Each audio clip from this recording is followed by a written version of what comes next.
Un anno fa si era candidato come sindaco di Padova, sconfitto poi da Sergio Giordani.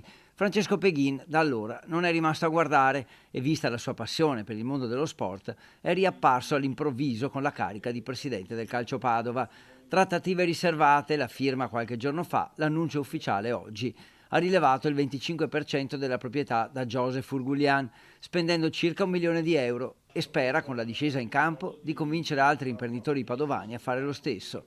Una scelta di passione, di amore per lo sport e per la società che è il massimo emblema dello sport padovano, per ricreare fiducia nella piazza, e quindi questo aspetto secondo me non è secondario e vale la pena. Gli obiettivi sono finanziari, ma anche quello di ricreare un ambiente sereno, e nella conferenza stampa di presentazione di Peghin, invece, la stampa locale si è lamentata di avere poco interscambio con i dirigenti del club. Entrando in prima persona, anche con una quota di rilievo, di poter dare una mano per perseguire degli obiettivi che da sportivo, da agonista non possono che essere ambiziosi, però sono anche scaramantico, per cui è meglio non dichiararli. Confermato il direttore sportivo Mirabelli: nonostante le contestazioni della piazza, evidentemente la società ha giudicato positivo il suo operato.